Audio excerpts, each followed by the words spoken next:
Selamat pagi, baik Pak. Selamat pagi, baik Pak. Selamat pagi, baik Pak. Selamat pagi, baik Pak. Ya, ya senang sekali bertemu dengan adik-adik sekalian. Ini pertama kali juga saya mengajar di UPN. Gimana kondisi Jakarta sekarang? Mendung atau panas? Lumayan mendung, Pak. Oh, oke, sama ya. Ya, sebelumnya saya lebih baik kenalan dulu aja ya sebelum nanti interaksi lebih lanjut. Jadi saya nanti bertemu dengan adik-adik semua sebanyak 3 kali selama 3 pekan ke depan ketemu dengan saya untuk mata kuliah biomol biosel ini. Saya harap adik-adik bisa aktif, tanya langsung jika ada pertanyaan, dan mempelajari biomol biosel ini sangat menyenangkan. Jadi jangan patah semangat, terus semangat gitu. Apalagi ilmu ini sekarang lagi berkembang pesat, jadi banyak sekali sumber di internet. Ya, saya mulai. Atau dari Bu Eldiza ada ini dulu, ada pembukaan dulu, silakan. Oh iya Pak. Assalamualaikum, selamat pagi Pak Samoko dan mahasiswa semua. Sebelumnya saya mewakili Prodi Farmasi mengucapkan terima kasih sebesar-besarnya buat Pak Samoko karena telah bersedia mengisi beberapa pertemuan di perkuliahan dengan perkuliahan biosel dan molekuler ini. Kepada mahasiswa semua, saya harap bisa memanfaatkan pertemuan kita dengan Pak Samoko ini karena tentu beliau ini adalah lulusan dari Jepang. Tentu banyak sekali ilmu-ilmu ataupun pengalaman-pengalaman beliau yang mungkin bisa di-share sama kalian. Jadi diharapkan mahasiswa harus proaktif, bertanya sama bapak, tanya bapaknya sampai bapaknya bosan. Nggak apa-apa ya, ya Pak ya. Siap. Bapaknya sampai bapaknya bosan. Harus aktif. Karena kalau nggak aktif ya masa nerima aja dari bapaknya gitu. Manfaatkan kesempatan ini ya. Jadi jangan cuma belajar di dosen-dosen di kampus. Ini mumpung ada dosen hebat dari Universitas Sudirman, manfaatkan. Oke, ya mahasiswa ya. Oke, Pak Moko terima kasih sekali lagi. Monggo Pak Moko, silakan. Oke, benar. Saya mulai saja ini share screen. Oke, ya sudah kelihatan ya slide saya. Sudah, Pak.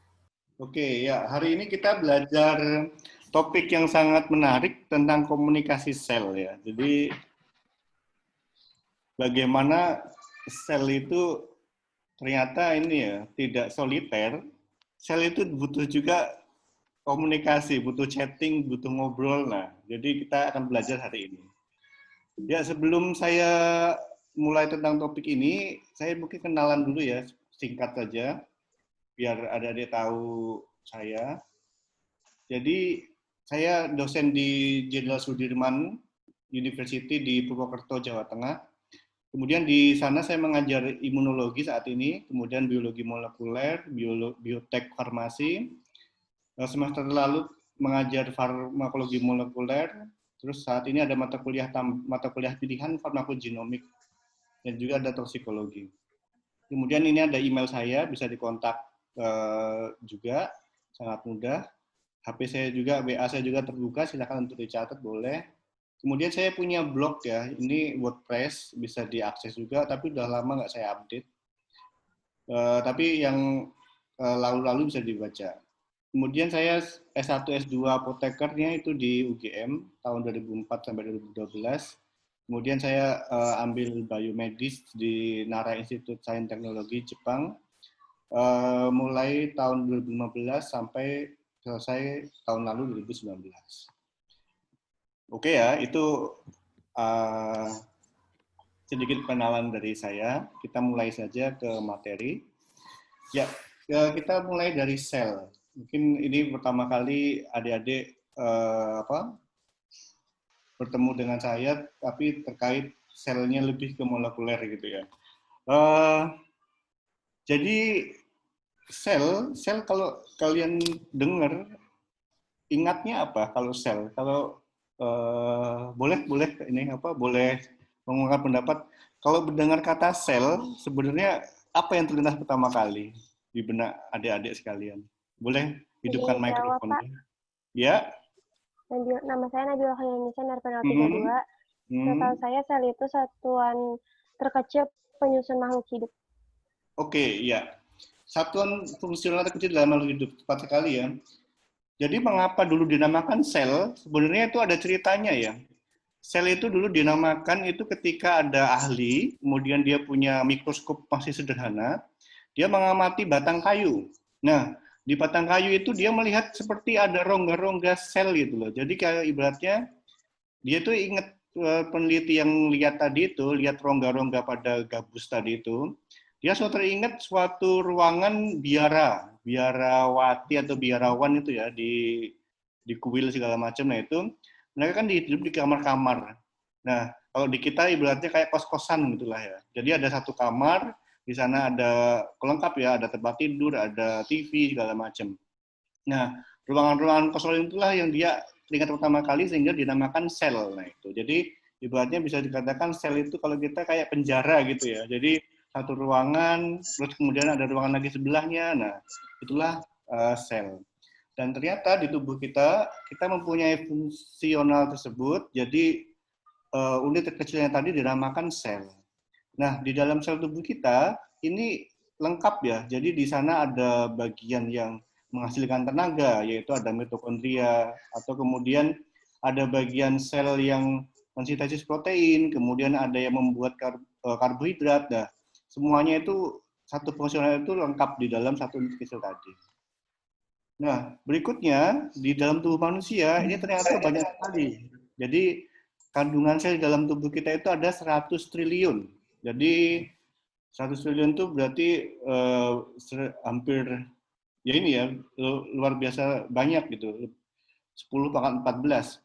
Dan ternyata setiap sel tubuh kita itu unik. Kita lihat gambar ini ya. Sel itu ternyata memiliki struktur dan fungsi yang tertentu. Jadi strukturnya pun bermacam-macam. Kita lihat, ini ada sel saraf. Bentuknya ternyata dia seperti jaring-jaring, kemudian ada panjang seperti ini. Nah, itu adalah bentuk sel saraf. Kemudian ini ada hepatosit atau sel-sel yang di hepatik gitu ya. Jadi sel di hepar seperti ini bentuknya. Kemudian ini adalah osteosit. Tadi sel-sel yang ada di tulang. Bentuknya dia melebar, kemudian ada warna seperti ini. Nah, kemudian yang sudah kita kenal itu ada sel darah. Jadi sel darah merah, sel darah putih, bentuknya pun khas. Dia berada di saluran pembuluh darah dan sebagainya. Kemudian ada adiposit, ini adalah sel lemak, jadi dia bentuknya lebar karena dia bertugas menyimpan lemak. Kemudian ada sel kardiak, sel jantung, otot jantung, sehingga dia merupakan otot polos dan berfungsi untuk kontraksi dan sebagainya. Nah, ternyata dari struktur selnya ini bentuknya bermacam-macam dan tentunya fungsinya juga bermacam-macam. Gitu. Nah, ini variasi sel yang di dalam tubuh kita dengan jumlahnya sekian ini dengan bentuknya yang bermacam-macam tadi adalah menyusun tubuh kita. Nah, itu adalah pengantar tentang sel. Ya, dari sel ini pendahuluan sangat awal tentang sel. Ada pertanyaan tidak? Silakan kalau ada.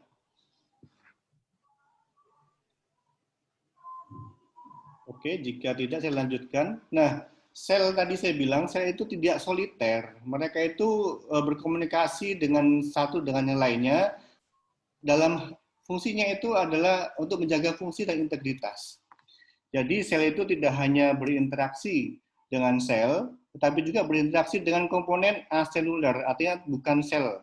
Contohnya adalah jaringan penghubung atau matrik ekstraseluler. Jadi mereka berkomunikasi erat. Sel-sel atau sel dengan komponen bukan sel. Nah, komunikasi ini bisa berupa kontak langsung atau dengan molekul perantara. Nah, misalnya ini ada suatu sel yang dengan ini adalah contoh gambar yang menggunakan molekul perantara. Jadi ada suatu sel ini mengirim sinyal ya. Jadi namanya mengirim suatu, ibaratnya kalau ini ya, ini adalah suatu orang mengirimkan surat. Nah itu. Surat kemudian diterima oleh si sel targetnya. Ini persis seperti kita mengirim misalnya WhatsApp, pesan WhatsApp, kemudian dikirim ke penerima. Nah, kalau sel menggunakan namanya itu adalah sebut sebagai namanya ligan. Nah, ligannya ini kemudian yang nempel pada protein spesifik pada sel penerima, yaitu biasanya disebut sebagai reseptor. Nah, ketika ada sel lain yang bukan targetnya, misalnya si A mau ngirim perintah ke B, nah ketika ada C, dia tidak memiliki ibaratnya kayak apa ya, reseptor atau yang cocok dengan sinyalnya, maka dia tidak respon. Tapi jika dia ada kecocokan dengan si pesannya dari si A, maka si B bisa berespon. Ibaratnya kalau saya gambar paling mudahnya, misalnya tadi siapa yang tadi jawab tentang sel tadi, namanya siapa? Oke, tadi yang jawab tentang definisi sel siapa tadi namanya? Saya Pak Nabila Khairunisa, NRP 03. Oke, ya Nabila. Kalau seperti ini bisa dibayangkan ya, berarti saya sebagai sel pengirim, oke ya. Sel targetnya siapa tadi berarti? Si Nabila ya. Jadi karena Nabila punya, saya panggil namanya, sehingga si Nabila merespon dengan menjawab pertanyaan. Tetapi misalnya ini adalah yang lain, saya tetap sebelahnya ini ya, dia tidak berespon karena apa? Karena namanya tidak dipanggil. Nah itu dia berperan sebagai non target cell. Nah itu bayangannya.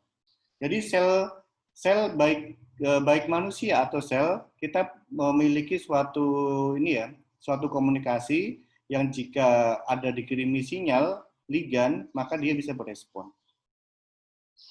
Nah, berikutnya ini yang tentang basic tentang ligan dan reseptor. Tadi yang saya katakan, molekul pemberi sinyal tadi disebut sebagai ligan. Sedangkan untuk molekul yang dimiliki oleh sel penerima tadi disebut sebagai reseptor. Oke ya. Jadi ligan sama reseptor, kemudian dia akan menghasilkan sesuatu di dalam sel sehingga terjadilah respon. Nah itu. Respon sel bisa apa aja?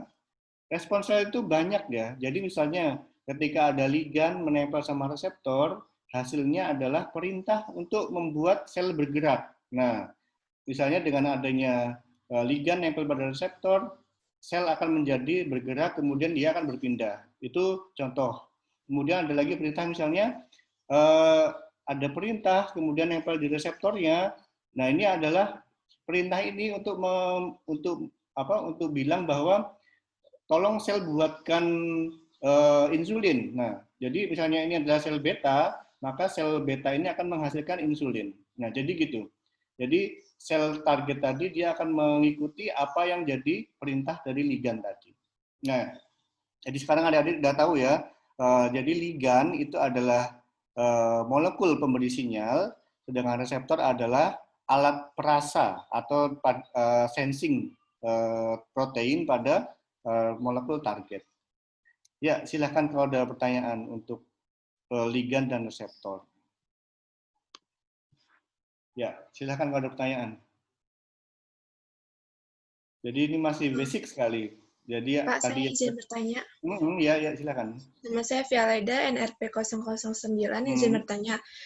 Ligan sama reseptornya itu berkomunikasi dalam sel ya, Pak? Di dalam sel atau di mana tempatnya, Pak?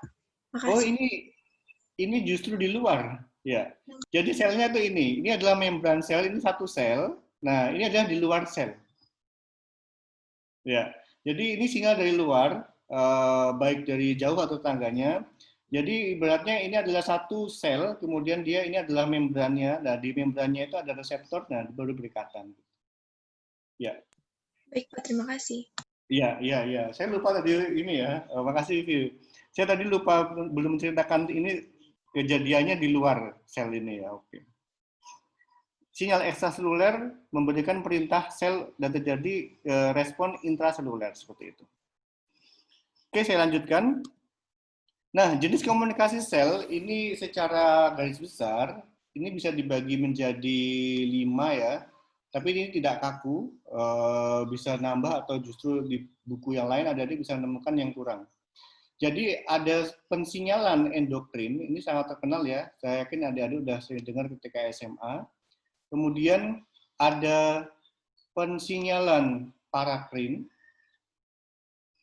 Kemudian ada pensinyalan autokrin dan pensinyalan yang berupa kontak-kontak antar sel. Nah, berikutnya ada juga pensinyalan yang melibatkan neuron. Oke, saya mulai dari sini coba. Jadi ketika sel-sel berinteraksi itu bisa berupa pensinyalan endokrin. Nah, endokrin ini adalah kalau kalian ingat pasti ingatannya kalau endokrin itu adalah terkait dengan hormon. Jadi kata kunci untuk endokrin dia adalah ini ya. Target selnya itu jauh, distan, seperti itu. Jadi misalnya ini dari kelenjar tertentu, targetnya ternyata jauh sekali. Misalnya dari pituitari di otak, kemudian sel targetnya ada di ginjal. Nah itu kan jauh ya. Nah itu disebut sebagai pensinyalan endokrin.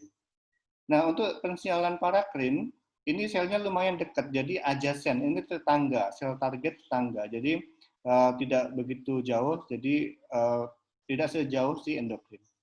Kemudian autokrin, nah ini menarik ya, karena sinyal yang diberikan, ini ligannya tadi, itu nempel pada reseptor, nah reseptornya itu adalah di dirinya sendiri.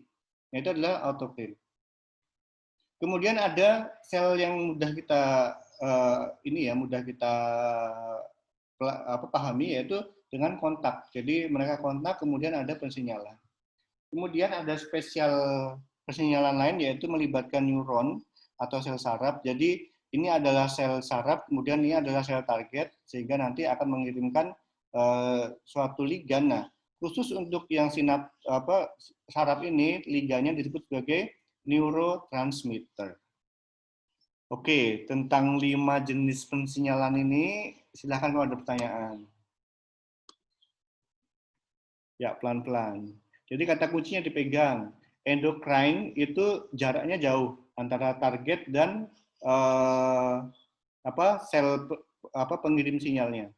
Kalau parakrin dia jaraknya dekat, kemudian autokrin dia itu adalah dikeluarkan olehnya tapi diterima juga oleh dirinya sendiri. Kemudian sel kontak ini mudah, berikutnya sinaptik, dia dekat tapi ligannya itu khusus, yaitu adalah neurotransmitter untuk pelibatan persarapan. Ya, untuk kelima jenis sel ini ada pertanyaan nggak sebelum saya melangkah lebih jauh?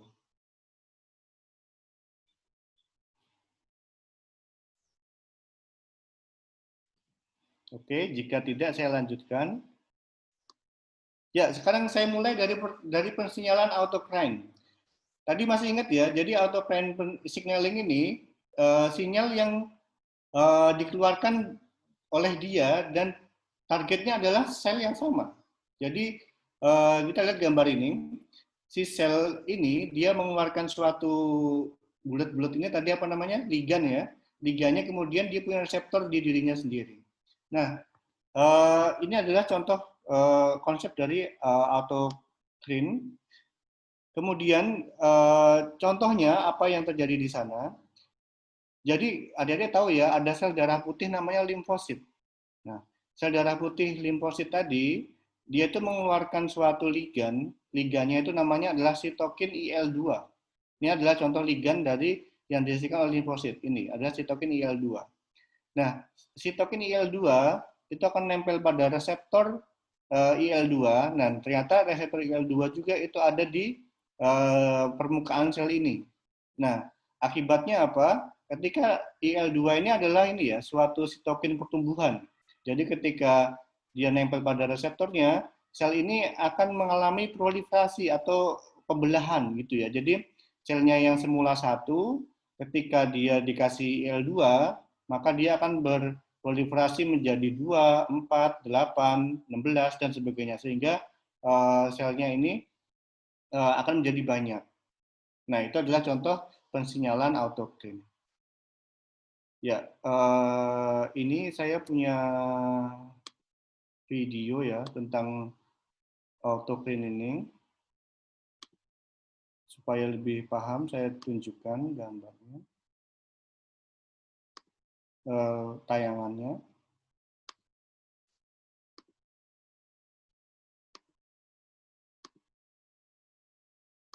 Autocrine signaling. Oke, kelihatan video dan suara kedengar tadi?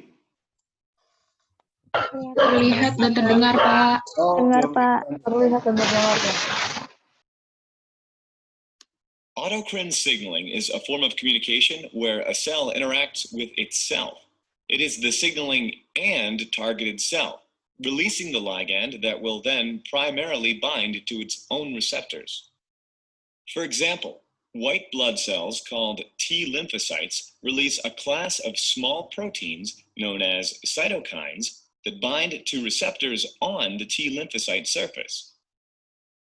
This binding activates intracellular cascades that induce a response, such as cellular proliferation. Oke, ya. Mudah dipahami. Silakan kalau ada pertanyaan tentang autocrine signaling.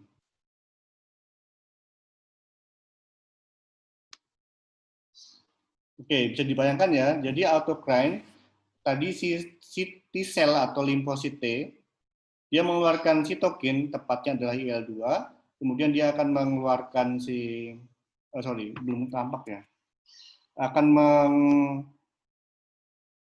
Akan mengeluarkan IL-2 dan akhirnya mengalami proliferasi. Ya, itu adalah tentang pensinyalan autocrine. Berikutnya saya lanjutkan ke pensinyalan paracrine atau paracrine signaling.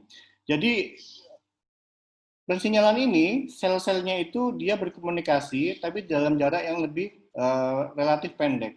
Jadi ini ada sel, kemudian sel yang menghasilkan suatu ligan, kemudian ini ada tetangganya. Jadi jaraknya lumayan dekat. Jadi pensinyalan paracrine ini memungkinkan sel untuk mengkoordinasikan aktivitas secara lokal dengan tetangga mereka. Nah, pensinyalan paracrine ini sangat penting dalam proses perkembangan. Perkembangan ini maksudnya adalah ketika proses misalnya dari zigot kemudian menjadi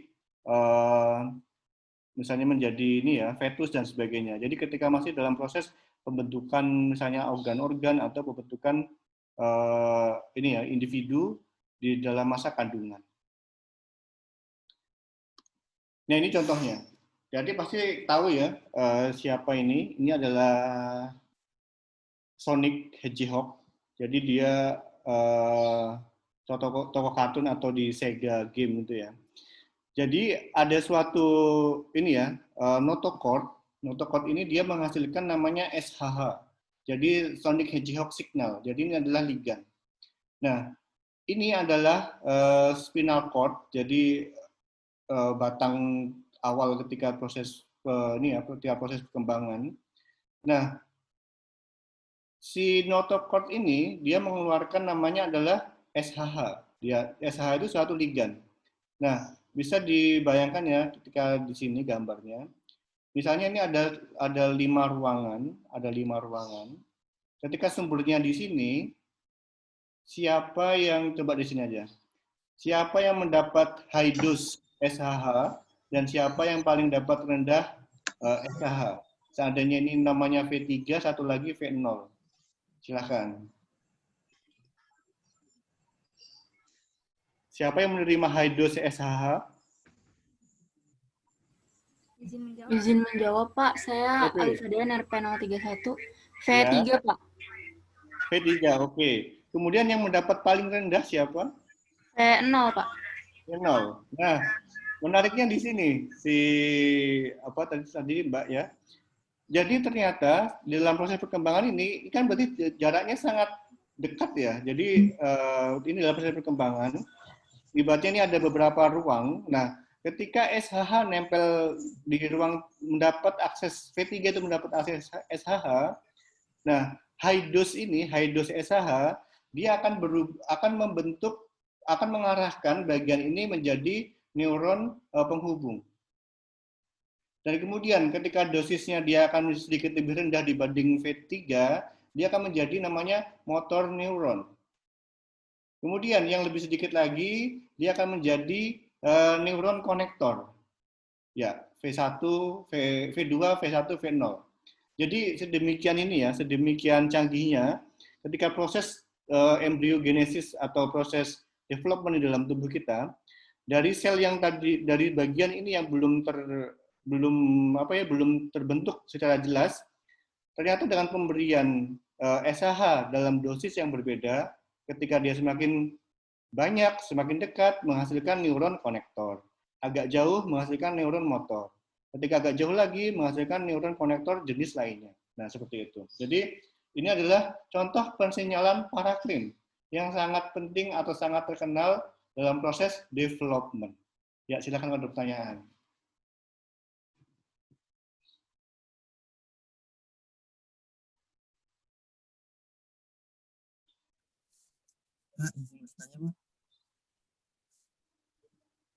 Ya, silakan. Saya harap keaktifannya ya. Tapi untuk ini memberikan ini aja betapa pentingnya, menariknya biologi seperti itu. Jadi terkait dengan development atau di proses perkembangan manusia atau individu lainnya di dalam ketika masih janin. Oke, gitu ya. Jadi ini saya harap adik-adik bisa mengambil hikmah atau ini ya, mengambil pemahaman. Ternyata intinya saya di sini hanya menceritakan persinyalan paraklim dalam dekat seperti itu ya. Tetapi saya ambil contoh di sini ternyata efek dengan jumlah ligan yang berbeda, dosis yang berbeda, ternyata dia bisa membentuk jenis neuron yang berbeda-beda seperti itu. Oke, selanjutnya tentang persinyalan ketiga yaitu persinyalan endokrin. Dibanding yang sebelumnya, untuk yang endokrin dia sifat jaraknya adalah sifatnya jarak jauh. Jadi bisa jadi penghasil sel pemberi sinyal tadi ada di otak, sedangkan sel targetnya itu jauh. Jadi bisa di dalam bisa di jantung atau ginjal dan lain-lain. Atau bisa jadi penghasilnya tadi ada di di pankreas, kemudian disebarkan seluruh tubuh. Nah, jadi persinyalan ini sifatnya jarak jauh, kemudian diproduksi oleh sel-sel khusus. Nah ini ya, jadi tidak semua sel itu bisa menghasilkan sesuatu ligan tadi. Jadi namanya sel-sel yang bersifat khusus tadi itu terbentuk dengan suatu namanya adalah kelenjar.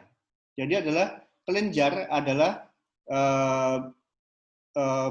bagian tubuh yang menghasilkan ligan khusus. Contoh ligan khusus tadi tepatnya adalah apa coba? Hormon ya. Nah ini. Jadi ada namanya kelenjar, dia menghasilkan hormon. Nah, hormon tadi disebarkan melalui aliran darah. Nah itu. Karena aliran darah kita punya semua, aliran darah itu memasuki tersebar merata dalam tubuh sehingga dia akan menyebar sangat jauh. Dan ketika ada reseptor yang cocok dengan dia, liganya tadi ada penangkap yang cocok dengan dia, maka dia akan berikatan di sana dan menghasilkan respon dari sel target. Nah itu. Ini ya, ke sel target di bagian tubuh yang jauh. Kita lihat gambarnya. Ini adalah kelenjar endokrin yang menghasilkan hormon, kemudian dia didistribusikan ke pembuluh darah. Nah, ini ada sel target yang jauh, dan di sana dia akan mengalami ikatan, dan akhirnya sel target ini akan mengalami perintah apa yang perintah sesuai dari yang ditugaskan oleh si sel target ini. Ya, masih persinyalan endokrin. Jadi kita, tubuh manusia ini memiliki namanya kelenjar. Nah, kelenjar inilah yang menghasilkan hormon. Di tubuh kita ini ada beberapa kelenjar endokrin, misalnya kita punya tiroid, kemudian kita punya hipotalamus dan hipofisis. Ini adalah komponen paling banyak penghasil hormon. Jadi 2/3 hormon kita dihasilkan oleh kelenjar hipotalamus dan hipofisis ini. Dan dia menghasilkan berbagai macam hormon ya. Jadi hormonnya itu macam-macam, ada ADH dan sangat bervariasi. Kemudian gonad, testis dan ovarium juga kita menghasilkan hormon, dan pankreas. Adik-adik tahu apa nama hormon yang dihasilkan oleh pankreas? Silahkan. Silahkan jawab. Apa nama hormon yang dihasilkan oleh pankreas? Sangat terkenal. Jawab, Pak. Ya. Nama saya Syifa Lutfia, NRP 041. Hormon insulin bukan, Pak? Ya, oke, tepat sekali ya. Ya, makasih. Jadi namanya adalah hormon insulin. Kita lihat gambarnya di sini ya. Ini ada pankreas. Kalian bisa membayangkan nggak pankreas itu posisinya di mana? Dekat apa gitu maksudnya? Dekat kepala atau dekat mana silahkan. Pankreas kira-kira di mana gitu? Izin menjawab, Pak, di dekat hati. Dekat hati, oke, ya di bawah ya. Jadi di bagian bawah, ini di dalam di perut ya. Jadi ada hati, kemudian antara hati, pokoknya di bawahnya hati, oke, bisa oke. Nah, jadi si pankreas itu dia mengeluarkan namanya hormon insulin. Nah ini, insulin ini akan tersebar lewat apa tadi? Pembuluh darah ya, jadi lewat aliran darah. Kemudian insulin tadi dia akan mempengaruhi banyak organ target atau sel target. Contohnya ada liver, kemudian ada jaringan adiposa, kemudian ada sel otot. Nah, ini adalah organ-organ target yang menerima dampak dari insulin. Nah, ketika dia insulin nempel pada reseptor, pada sel-sel pembentuk organ ini, dia akan mengalami perubahan dan efeknya adalah yang seperti kita lihat di proses biokimia ini. Jadi tiap sel akan merespon berbeda seperti itu. Saya ambil contoh di bagian sini ya, bagian otot. Nah, adik-adik bayangkan gini. Tadi adik-adik sarapan tidak? Udah sarapan belum? Sudah, Pak. Sudah, Pak. Harapan kita kan rata-rata itu ada nasi gitu ya. Nah, nasi itu kan suatu karbohidrat, ya enggak? Oke ya. Roti atau nasi itu adalah karbohidrat. Karbohidrat itu di dalam tubuh itu akan dipecah oleh enzim pencernaan dan berbagai enzim lainnya. Itu akan menjadi namanya adalah glukosa. Ya. Nah, glukosa ini adalah molekul sangat penting bagi kita. Glukosa ini adalah sumber energi. Ibaratnya kalau motor itu dia butuh bensin, kita ini bensinnya adalah glukosa. Karena glukosa itu adalah molekul pembakar yang sangat penting dan itu bisa dipakai siap sedia gitu. Nanti yang glukosa itu nanti di dalam proses sel nanti itu yang akan diubah menjadi ATP ya. Dia tahu pasti di proses glikolisis itu. Nah, ATP nanti yang buat macam-macam. Tapi kita fokus di sini sampai glukosa. Nah, ketika kita mengonsumsi nasi tadi, maka dalam beberapa jam kita akan kenyang, kemudian kita punya tenaga, ya enggak? Jadi kita bertenaga. Nah, itu karena sebenarnya di dalam tubuh kita sudah diubah menjadi glukosa. Nah, glukosa tadi, ketika kita habis makan, glukosa itu banyak sekali dibentuk. Nah, ketika glukosa itu terlalu banyak, itu juga berbahaya. Sehingga glukosa itu ada proses namanya adalah glukosa itu tidak boleh terlalu banyak di darah sehingga glukosa itu akan dimasukkan ke liver, ke lemak atau ke otot. Nah, itu yang akhirnya mereka pakai. Oleh siapa? Nah, ini namanya adalah insulin. Kalian ingat nggak kalau dengan kata insulin artinya apa? Fungsinya, terlepas dari apa yang saya ceritakan. Fungsi insulin yang kalian belajar di SMA apa itu? Hubungannya sama diabetes, Pak. Oh iya. Apa berarti? Kalau dalam bahasa lainnya, fungsi insulin dalam tubuh adalah, kalau kalian SMA gimana jawabnya? Izin menjawab, Pak, untuk Ya, menurunkan kadar gula darah. oke. Menurunkan kadar gula dalam darah. Karena bisa dibayangkan nggak? Ketika kita habis makan, tadi saya bilang, kita kan jadi bertenaga, kemudian kita punya banyak sekali glukosa. Berarti kita bayangkan, di dalam tubuh kita ketika habis makan itu, kita banyak sekali glukosa dalam darah kita. Oke ya. Nah, oleh karena itu, insulin datang, dikeluarkanlah dari pankreas. Nah, insulin tadi yang memerintahkan glukosa supaya masuk ke sel otot, atau sel liver, atau sel fat. Nah, itu. Jadi supaya tidak membanjiri pembuluh darah. Karena ketika itu ada di darah, atau gula darah tadi itu meningkat, itu juga nggak bagus. Gitu. Habis ini paham belum? Paham, oke ya. Jadi Paham, Pak. ya, ya. Jadi saya mencoba mengaitkan dengan medis atau kesehatan kita supaya adik-adik lebih memahami, karena apa yang kita pelajari hari ini itu sangat penting untuk mempelajari mata kuliah berikutnya. Nanti kalian ya ada pelajaran biokimia, kemudian ada pelajaran farmakologi, atau pelajaran patologi, atau farmakoterapi. Nah, semuanya dari basic science sekarang gitu. Jadi mulai sekarang udah saya perkenalkan ini. Jadi ini adalah peristiwa menarik persinyalan endokrin. Kita bayangkan coba, sel pankreas tadi dikatakan dia letaknya di bawah liver, di perut berarti ya. Tahu nggak bahwa otak kita sekarang ini lagi belajar, ini kita butuh glukosa banyak sekali. Oke ya, kita ibaratnya adik-adik naik sepeda 1 jam, dibandingkan dengan belajar 15 menit serius, glukosanya itu bisa jadi lebih banyak mengkonsumsi yang di belajar sekarang. Jadi mengapa adik-adik ketika belajar serius itu cepat lapar, gitu, karena glukosanya habis ya, dibakar semua oleh otak. Nah, itu. Nah, jadi ketika itu insulin itu akan tersebar, akan dikeluarkan. Nah, itu supaya nanti akan mengarahkan atau ini ya, membuat itu akan diserap oleh si sel otak. Nah, seperti itu. Yaitu bayangannya ya, endokrin. Jadi bisa dibayangkan pankreas yang letaknya ada di perut, kemudian insulinnya yang dikeluarkan, dan akhirnya memerintahkan sel otak yang jauh itu untuk, bukan sel otak, sel-sel saraf yang ada di otak, untuk kemudian membuat glukosa itu masuk ke dalam sel otak, kemudian sel otak yang akan mengubahnya menjadi ATP seperti itu. Ya, pensinyalan endokrin melibatkan insulin dan pankreas. Ada pertanyaan tidak? Silakan.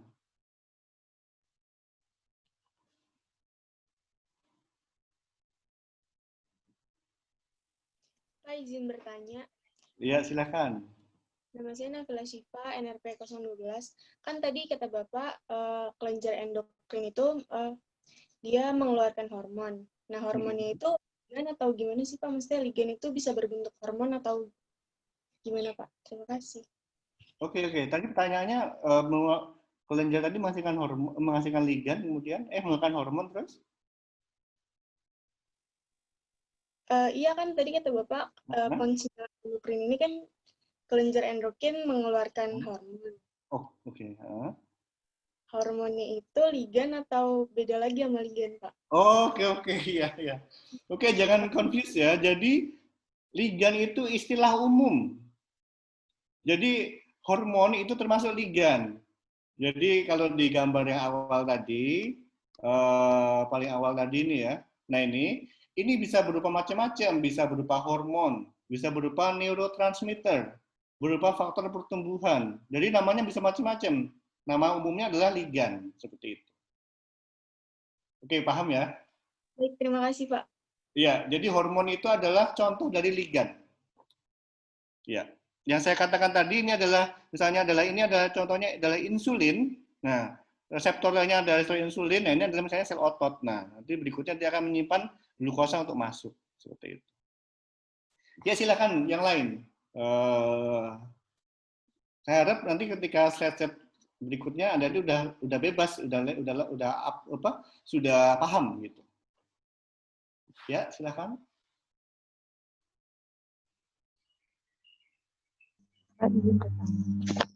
Ya, silakan. Saya Rasya Tahira, NRP 050. Berarti maksudnya itu ligannya itu misalnya insulin, terus reseptornya itu kayak otot, lemak sama itu ya Pak, sama hati ya Pak? Gini, reseptornya itu namanya reseptor dari ligan tadi di Rasya. Jadi misalnya gini, jadi namanya sel otot, kemudian sel lemak itu adalah yang buletan ini. Jadi ini adalah selnya. Nah, di dalam sel ini kan mereka punya namanya membran sel. Nah, membran sel itu punya namanya protein reseptor. Nah, kalau ligannya tadi adalah insulin, maka reseptornya adalah reseptor insulin. Kalau dia ini adalah misalnya ligannya tadi adalah growth factor, GF, maka reseptornya adalah reseptor growth factor. Jadi reseptor itu adalah sesuatu protein yang ada di permukaan sel. Nah, selnya ini adalah misalnya sel otot, kemudian dia punya reseptor insulin. Kemudian ada lagi sel lemak, dia punya juga namanya reseptor insulin, karena dia ligannya pasangannya sama insulin. Jadi ingat aja, nama reseptor biasanya sesuai dengan nama ligannya. Dan dia adalah di membran sel. Seperti itu. Paham? Oke, Pak. Paham, Pak. Ya, silahkan. Yang lain. Ya, kalau belum jelas, masih bingung sedikit atau supaya pas gitu, tanya aja. Saya berusaha pelan-pelan karena adik-adik mungkin ini bioselnya berapa kali udahan. Mungkin baru semester ini ya, jadi ya karena masih semester 1 ya, jadi pelan-pelan saja tidak apa-apa. Yang jelas adik-adik paham dan keinget terus sampai semester-semester depan. Oke, sekarang adik-adik udah belajar ini ya, pensinyalan endokrin, tadi yang melibatkan hormon, yang dia letaknya jauh, kemudian diedarkan melalui namanya pembuluh darah. Sampai sini paham ya? Kemudian ada paracrine signaling. Paracrine signaling tadi kata kuncinya adalah dekat. Jadi selnya ini adalah sel tetangganya. Kemudian autocrine signaling, dia adalah sel untuk dirinya sendiri. Kemudian saya coba saya review lagi ya. Untuk si autocrine signaling, tadi contohnya pada sel apa dan ligannya apa? Siapa yang berani, yang mau menjawab silahkan. Saya izin menjawab, Pak. Ya, silakan, Fakih ya. Nama saya Fakih, NRP 028 untuk autocrine signaling sendiri itu contohnya kita bisa ada pada limfosit, yaitu dia mengeluarkan sitokin IL-2 untuk reseptor di selnya sendiri. Sedangkan sitokin IL-2 ini merupakan sitokin pertumbuhan. Oke, ya. Makasih ya, Fakih. Tepat sekali. Jadi, tadi ada namanya sel T, limfosit T, itu adalah suatu sel darah putih dalam tubuh kita. Dia mengeluarkan sitokin. Nah, berarti sitokin tadi adalah suatu ligan. Nah, lebih tepatnya lagi sitokin IL-2. Nah, itu dia dikeluarkan oleh sel T. Kalau seperti ini, Fakih, berarti kira-kira yang hijau itu namanya apa? Kalau tadi ligannya adalah IL-2, berarti dia? Reseptor IL-2. Oke, ya itu jawabannya. Ya, jadi jawabannya yang hijau ini adalah reseptor IL-2. Ya, seperti saya katakan tadi, biasanya reseptor itu sesuai dengan nama ligannya. Jika ligannya tadi adalah sitokin IL-2, maka reseptornya adalah reseptor IL-2. Seperti itu. Ya, udah paham ya? Oke, A, B, C udah kita bahas, sekarang kita masuk ke D dan E.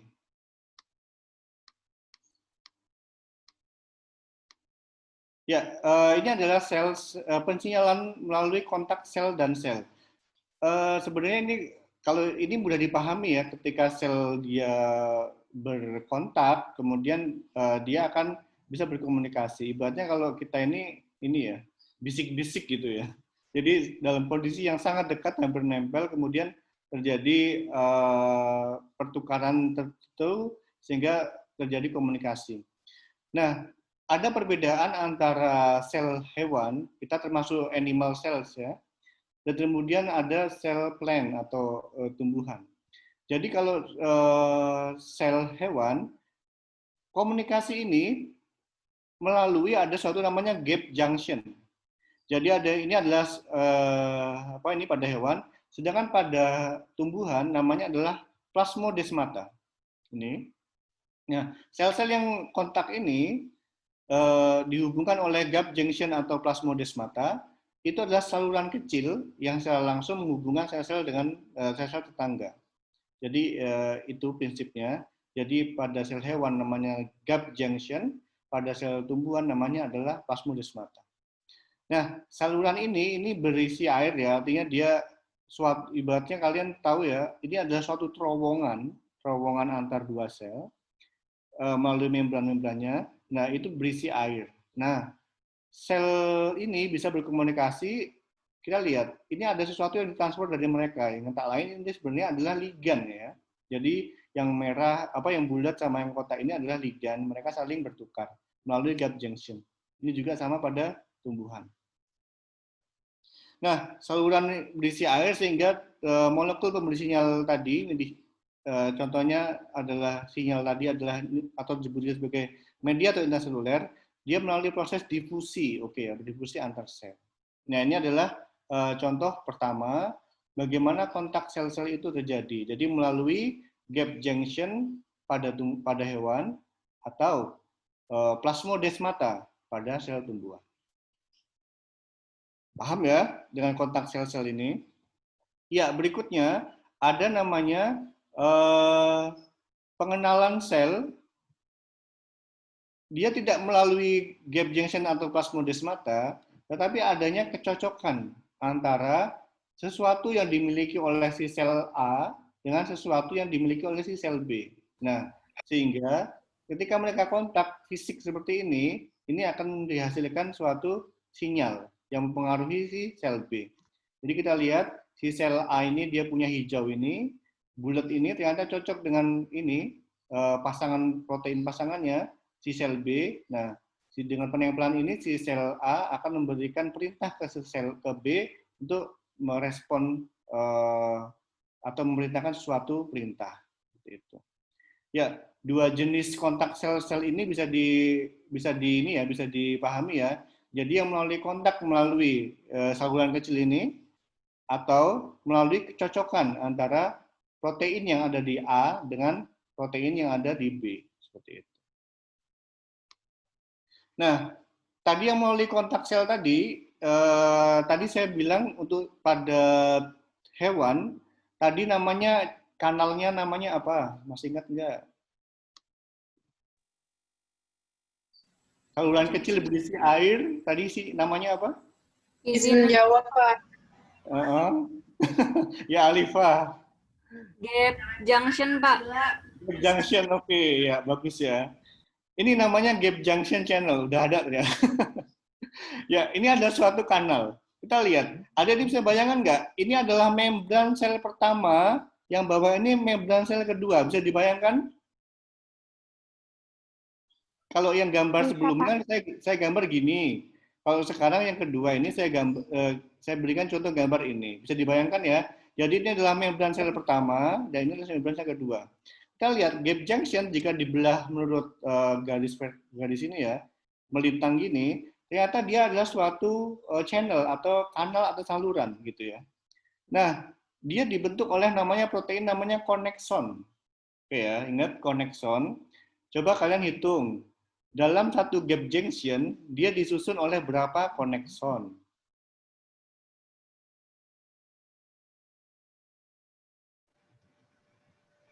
Berapa unit connexon berapa unit penyusun yang membentuk connexon? Ada berapa? Izin menjawab, Pak. Ya. Ada 6. Ada 6, oke. Kita lihat di sini, hitung aja nih, 1, 2, 3, 4, 5, 6. Oke, 6 ya. Nah ini. Jadi kita lihat, ini ada gambaran bagus ya. Ketika dia masih menutup, ya seperti ini formasinya. Jadi ketika dia belum nempel, ya dia tertutup gitu ya. Kemudian ketika dia ada aktivasi, dia formasinya berubah sehingga lihat dia terbuka. Nah, kanal ini terbentuk. Nah, dari kanal terbentuk ada ligan yang keluar masuk seperti itu. Jadi ini dibayangkan ya, proses keluar masuknya itu melalui kanal yang kosong ini. Jadi ada suatu aktivasi yang membuat kanal ini terbuka sehingga terjadi lalu lintas molekul ligan tadi antara sel A ke sel B. Yang akhirnya sama ya, memberikan perintah. Nah, contoh berikutnya tadi ini adalah yang melalui kontak sel-sel melalui tadi connection atau gap junction. Saya bilang tadi ada bentuk bentuk kontak kedua yang tadi itu ada namanya kecocokan antara si sel A dan si sel B, gitu ya. Nah, saya ambil contoh di sini adalah namanya sel NK, kemudian ada sel yang sehat. Sel NK kalian tahu apa kepanjangannya?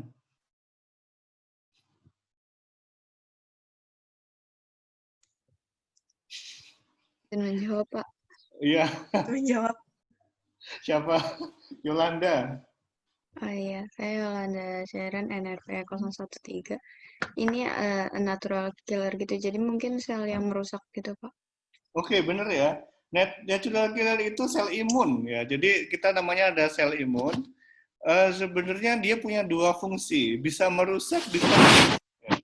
Jadi ketika ada sel yang ditargetnya ini adalah sel yang sakit, justru bagus ya, karena selnya tadi akan dihancurkan. Dan sama, ketika ada sel yang dia, kalau yang dalam hal ini, ketika dia selnya sehat, dia tidak terjadi apa-apa. Tapi intinya, yang ingin saya contohkan di sini, jadi kita lihat si sel NK, dia punya namanya reseptor. Reseptor namanya reseptor yang warna ungu ini. Kemudian ada sel target yang memiliki bentuk seperti ini. Nah, mereka berikatan atau berinteraksi ya. Nah, ini pun bagian dari namanya kontak sel-sel. Nah, itu. Jadi kontak sel-sel itu ada dua, yang tadi melalui gap junction atau melalui pengenalan protein atau reseptor satu dengan reseptor yang lain. Nah, itu adalah contoh kontak kesinyalan sel-sel yang dimediasi oleh gap junction dan pengenalan melalui protein pada satu sel ke protein pada sel lainnya. Ya, silahkan kalau ada pertanyaan. Adik-adik jangan pusing ya, saya kadang-kadang menyebut protein, kadang-kadang disebut reseptor. Jadi intinya reseptor itu adalah suatu protein. Gitu. Jadi nggak usah bingung. Silahkan kalau ada pertanyaan tentang pensinyalan melalui kontak sel dan sel. Tadi udah kita bahas, tadi apa saja tadi pensinyalan yang sudah kita bahas hingga sekarang. Silahkan direview lagi. Yang 3 tadi, masih ingat?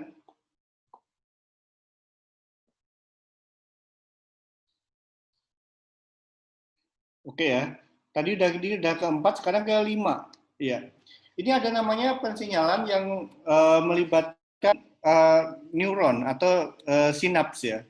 Jadi kita kilas balik dulu. Ini ada namanya adalah sel neuron pertama. Kemudian ini adalah sel target, bisa juga neuron juga, tapi ini juga berupa sel target, misalnya adalah sel otot. Nah, antara kedua sel ini itu ada bagian yang disebut sebagai namanya sinapsis. Oke ya, ini adalah bagian sinapsis. Nah, ini pensinyalan sinaptik ini merupakan jenis pensinyalan parafin yang unik yang terjadi hanya pada neuron dan sel targetnya. Nah, celah sempit ini disebut sebagai sinapsis. Nah, ada namanya ligan. Nah, ligannya ini bulat ini, dia disebut sebagai namanya neurotransmitter. Gitu ya. Jadi, si neuron ini dia punya namanya neurotransmitter, tapi ketika dia belum aktif, dia masih disimpan di vesikula. Ketika dia ada suatu impuls, dia akan diteruskan, akhirnya akan mengaktifkan pengeluaran neurotransmitter ini, dan akhirnya dia bisa berinteraksi dengan reseptor target. Nah, itu. Nah, reseptor target tadi memberikan aksi, misalnya kontraksi atau relaksasi dan sebagainya. Ya, ini adalah contoh pensinyalan sinaptik yang dimediasi oleh si sel saraf. Celahnya tadi disebut sebagai sinapsis. Ya, untuk pensinyalan sinaptik ada pertanyaan? Oke, saya mau tanya sekarang gantian. Contoh dari neurotransmitter apa?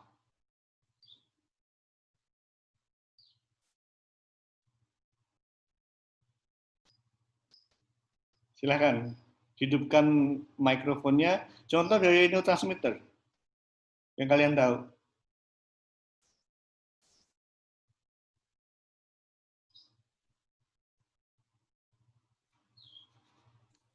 Contoh bentuknya, Pak. Contoh namanya. Oh, endorfin, Pak. Termasuk. Endorfin, oke, masuk ya. Ya. Dikatakan sebagai ini ya, hormon kebahagiaan atau ketenangan. Ya itu termasuk. Silakan yang lain. Mungkin masih ada 5 atau 6 lagi. Izin menjawab, Pak. Izin menjawab, Pak. Ya, satu. Silakan. Contohnya yang lain apa? Contoh neurotransmitter. Izin menjawab, Pak. Menjawab, Pak. Iya, silakan langsung sebutin aja. Ada dopamin, asetilkolin, dan serotonin, Pak. Oke, ya. Kalian tahu ya, dopamin biasanya sering muncul di Instagram itu ya, ada kalungnya gitu ya. Ya, atau serotonin gitu. Jadi sebenarnya kita memiliki beberapa neurotransmitter yang berperan dalam proses kita, proses fisiologis kita. Tadi ada contoh namanya asetilkolin. Nah, kalian menggerakkan tangan atau berbicara sekarang ini, itu melibatkan pergerakan otot kan ya. Nah, pergerakan otot tadi itu dikendalikan oleh namanya asetilkolin. Kemudian ada lagi dopamin. Dopamin ini perannya banyak, jadi misalnya memengaruhi mood, pergerakan juga. Kalian tahu nggak ada penyakit namanya bukan Alzheimer, Parkinson. Pernah dengar? Pernah dengar Parkinson? Oke, Parkinson itu dia ciri-cirinya pasien penderita Parkinson, dia itu kalau jalan gontai. Jadi dia tangannya itu tidak stabil, jadi lihat tangan saya enggak. Jadi dia akan seperti ini. Jadi namanya apa tuh ini ya, dia akan terus kontraksi tidak bisa terkendali. Dia itu adalah gangguan pada neurotransmitter atau persarapan di dopamin seperti itu. Kemudian kalian tahu ada namanya serotonin. Serotonin itu terlibat pada banyak hal, tapi yang jelas pernah dengar nggak penyakit namanya schizophrenia? Schizophrenia itu terlibat kalau di kita namanya orang gila ya. Nah itu. Jadi orang schizophrenia itu ada gangguan dopamin dan serotonin karena itu akan terpengaruh. Terus kalian tahu ada penyakit namanya depresi? Tahu ya? Nah, Tahu, Pak. Ya, orang depresi itu dia ada gangguan di bagian neurotransmitter serotonin, sehingga ada obat namanya antidepresan serotonin itu ya, SSRI, fluoxetine. Nah itu mempengaruhi ke sana. Jadi intinya kalau kalian kalian pikir-pikir, siapa sebenarnya penghasil dari neurotransmitter tadi? Siapa penghasilnya? Sel penghasil atau sel yang membuat perintah tadi. Siapa berarti penghasil dari neurotransmitter tadi? Ayo, sel apa?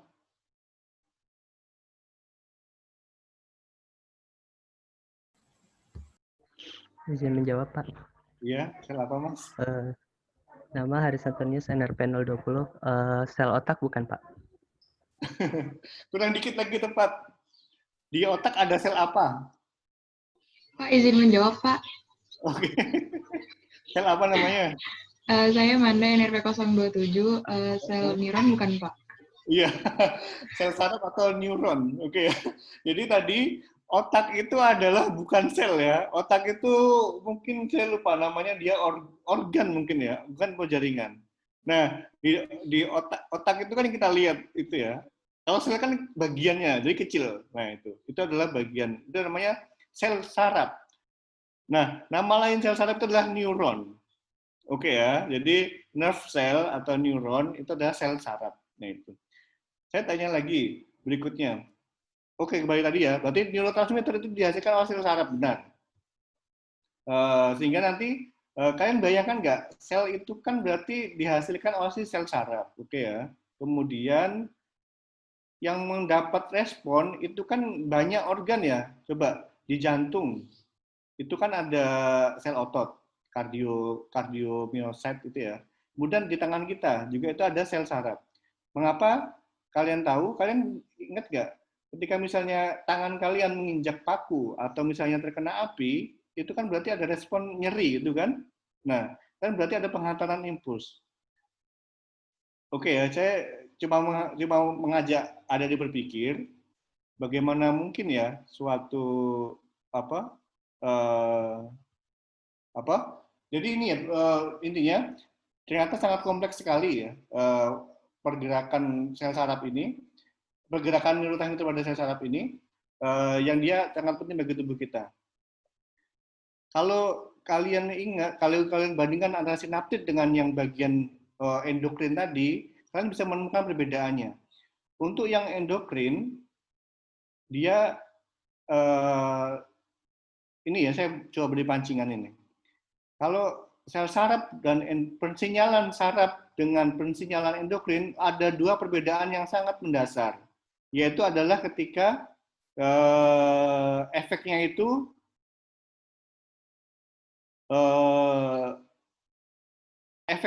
jadi untuk yang si sel saraf itu cepat atau lambat.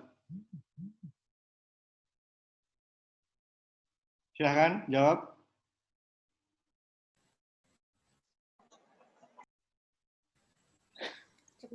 Izin.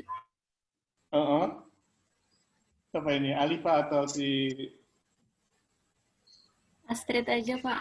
Oh ya, Astrid silahkan. Sel saraf cepat atau lambat? Cepat, Pak. Cepat, oke ya. Nah itu. Jadi kalau sel saraf itu hitungannya dalam hitungan milidetik. Jadi sangat cepat sekali. Makanya kalian ketika terkena api itu ya, itu sangat cepat. Tapi kalau misalnya endokrin, dia efeknya dalam durasi ini ya, dia dalam hal itu dia lebih lambat, yaitu yang ingin saya katakan. Itu aja. Oke, itu adalah sel-sel pensinyalan sel-sel yang terjadi pada tubuh kita. Sekarang kita beralih ke pensinyalan sel-sel pada organisme uniseluler. Contoh organisme uniseluler, contohnya apa? Uni itu berarti apa? Izin menjawab, Pak.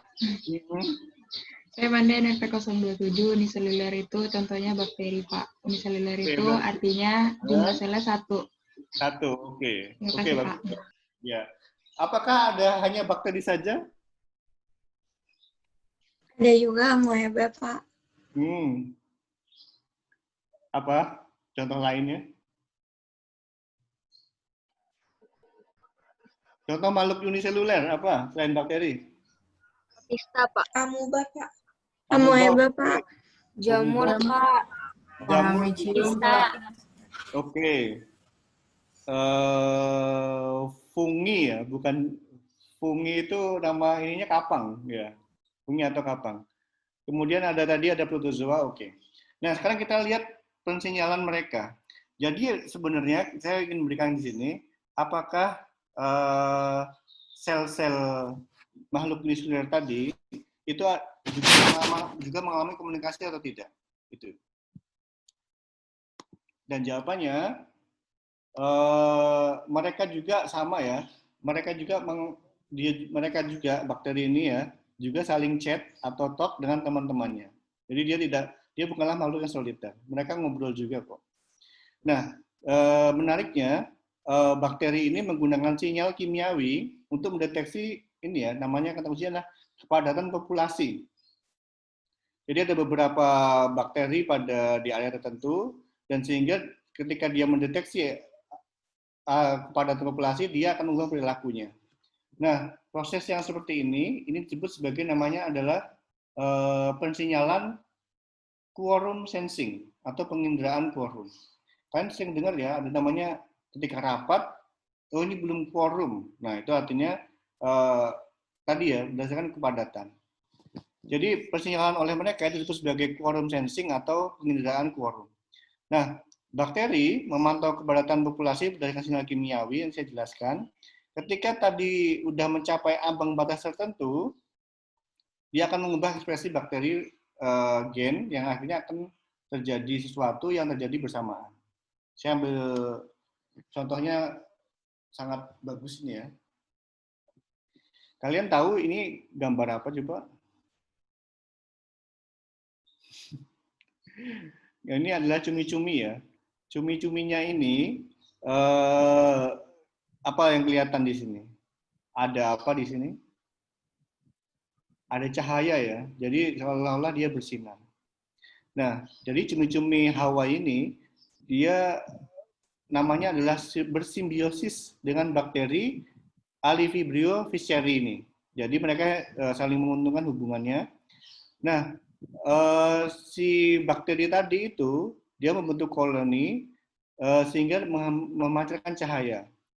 Nah, keuntungannya bagi bakteri adalah bakteri mendapat makanan dari cumi-cumi ini. Nutrisinya dapat dari cumi-cumi, sedangkan cumi-cumi mendapat manfaat dari cahaya yang dihasilkan oleh bakteri. Intinya dengan adanya cahaya ini, dia akan terhindar dari predatornya, seperti itu. Nah, sekarang pertanyaannya, bagaimana mekanisme sel bakteri tadi dalam pensinyalan quorum sensing?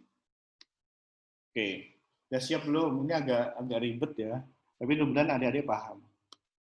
Ya, kita lihat. Tadi bakterinya namanya fischeri ini ya.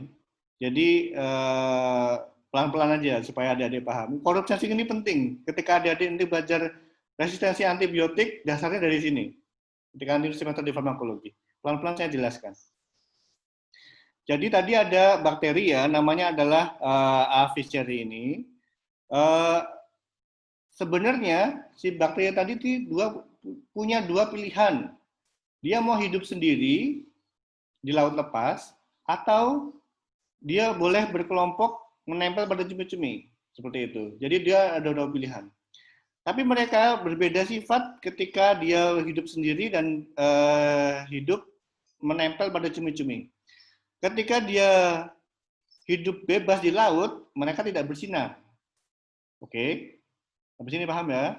Tapi ketika dia dinempel pada cumi-cumi, mereka bersinar. Oke, ini adalah yang pertama. Nah, quorum sensing ini, pensinyalan quorum sensing ini, itu ternyata diperantarai oleh namanya autoinducer. Jadi ada suatu molekul namanya autoinducer. Kalau saya sebut tadi berarti autoinducer tadi suatu apa? Kalau saya gambar biasanya berupa buletan. Kalau di awal tadi berarti namanya apa ini? Nama umumnya yang saya ceritakan awal-awal banget tadi. Ligan, Pak. Oke, ligan. Jadi ya. Oke, jadi ligan itu dalam hal ini adalah autoinducer. Nah, autoinducer ini namanya tepatnya adalah asil homoserin lakton atau disingkat sebagai AHL. Sampai sini bisa diikuti poin kedua ini ya. Pertama, bakteri tadi ketika dia sendirian, soliter, dia tidak bersinar. Tetapi jika dia berkelompok, dia bersinar. Nah, itu bersinar tadi itu karena ada namanya mekanisme pensinyalan quorum sensing. Nah, quorum sensing ini dimediasi oleh namanya ligan, yaitu adalah namanya autoinducer atau nama tepatnya adalah AHL, asil homoserin lakton. Ini dia.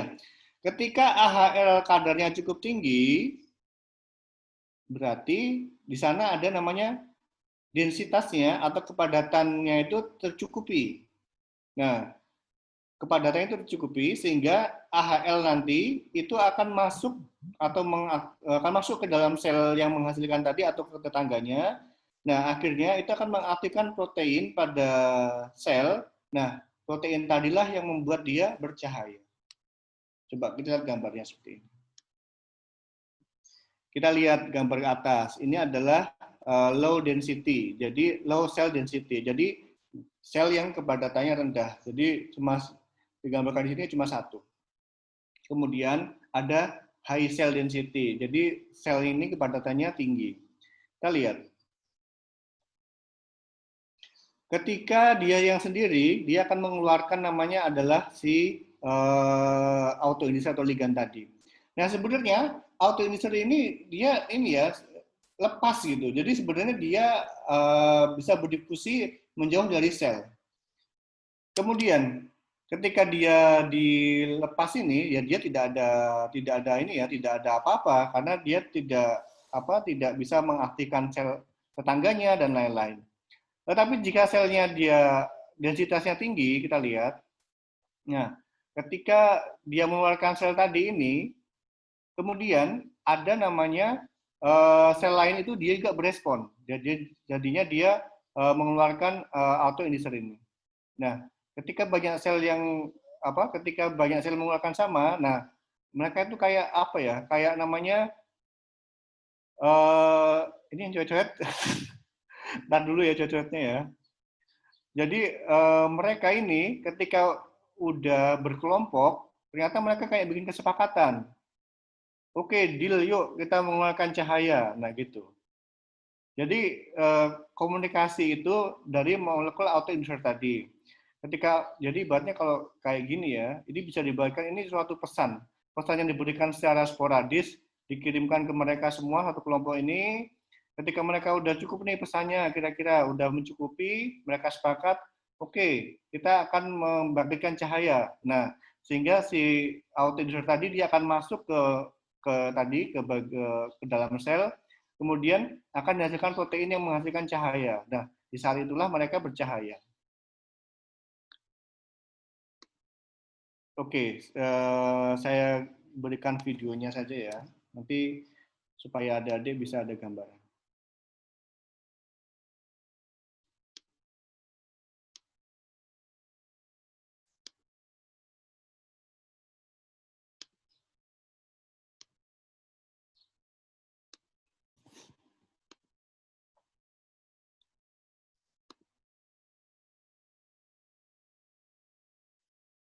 A discovery that fundamentally changed the way we think about microbes was made while studying a peculiar marine bacterium called Vibrio fischeri.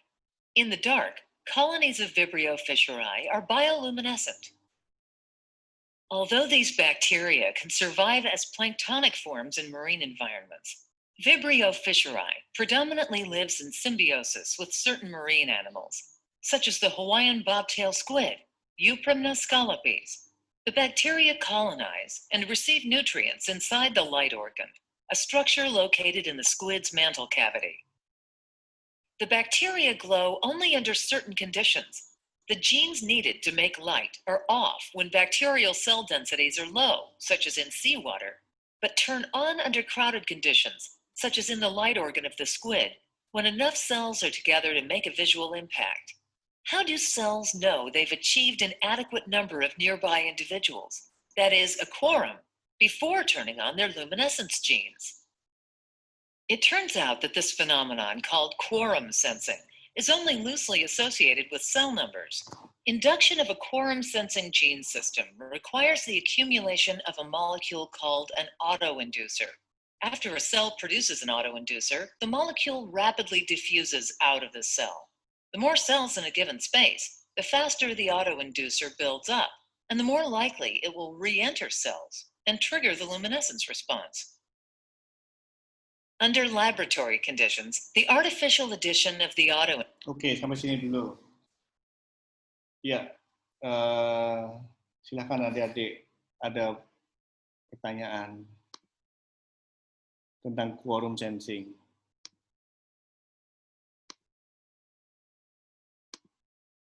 Ya, sudah ada pergambaran belum? Sedikit agak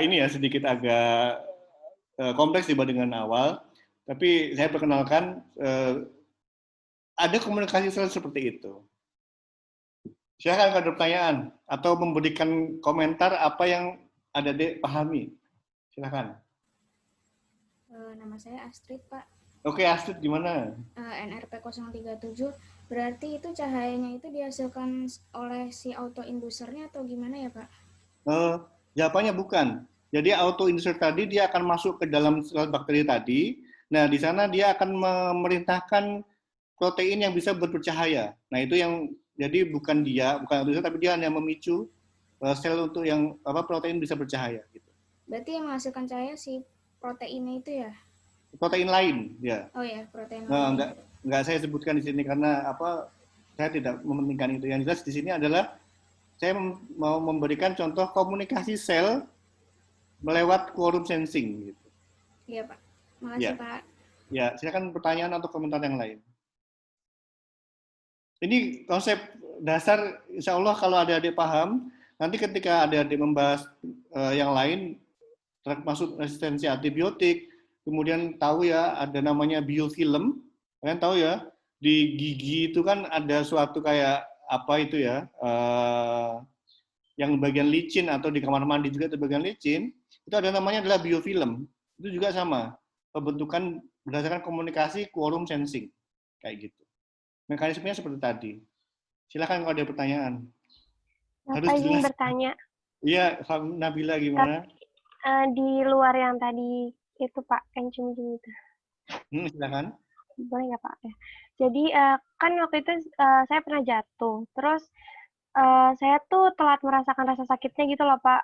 Maksudnya saya udah berdarah, cuman saya nggak sadar sakit atau berdarah gitu. Itu kan berarti kan telat ya Pak. Itu kenapa bisa terjadi ya Pak? Maksudnya kalau tadi kan kalau kita kena panas itu langsung kayak terasa panas. Tapi kenapa kalau waktu itu saya jatuh, saya telat gitu. Pas udah berdarah banyak baru saya sadar itu saya sakit gitu. Terima kasih Pak. Ya, ini tadi masih bagian tadi ya, bagian awal tadi. Oke. Jatuh, berdarah, tapi nggak langsung merasa sakit, berikutnya baru sadar itu ya? Oke. Iya, Pak. Oke. Kalau saya, kalau saya melihat ini ya, kasusnya tadi, bisa jadi karena yang fisiologis ya, namanya adalah inflamasi tadi itu baru terjadi gitu. Jadi kan ada proses namanya kalau misalnya itu kan ada namanya inflamasi itu ya. Jadi kalau inflamasi itu kan cirinya tadi ada rasa nyeri tadi itu. Nah, itu baru kerasa sakitnya. Nah, untuk yang kedua itu bisa jadi karena ini ya mekanisme sadar dan tidak sadar. Jadi kalau kita misalnya ada sesuatu ini ya refleks atau apa itu kan butuh waktu itu ya. Tapi sebenarnya yang kedua ini saya belum yakin penjelasannya bagaimana, tapi itu faktor itu yang berpengaruh bisa. Jadi misalnya itu baru sadar setelah beberapa menit kemudian, nah itu mungkin ada bagian persarapan, kan kita ada persarapan tidak sadar itu ya, nah itu mungkin yang lagi berperan seperti itu ketika proses tadi. Terima kasih banyak ya Pak. Oke ya, mohon maaf jika belum memuaskan jawabannya. Ya terkait tadi silakan. Ya terkait tadi silakan untuk yang quorum sensing sekarang. Atau kalian mau memberikan? Saya izin bertanya, Pak. Oh, Vivi dulu coba, Vivi. Ya. Mengenai bakteri Aedes aegypti itu, dia hanya bisa menempel pada cumi-cumi apa gimana ya, Pak?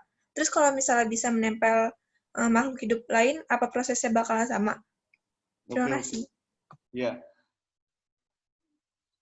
Simbiosis mutualisme itu biasanya spesifik ya. Jadi misalnya kecocokan lah tadi intinya, misalnya mutualisme antara ikan ini terhadap ikan yang lain, misalnya anemon kecil dengan hiu misalnya, atau yang tadi ini bakteri ini dengan yang cumi-cumi ini.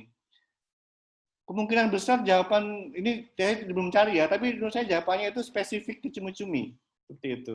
Mungkin bisa ke organisme yang lain, tapi yang saya tahu berdasarkan pengetahuan simbiosis mutualisme, biasanya dia spesifik seperti itu.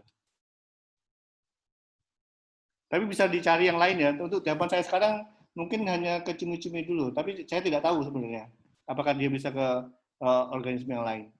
Pertanyaannya tadi itu ya, Vivi. Ada pertanyaan lain tadi yang belum jawab? Sudah cukup?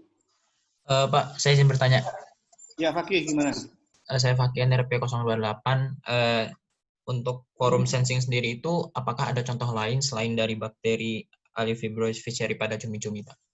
Oke, jawabannya banyak ya.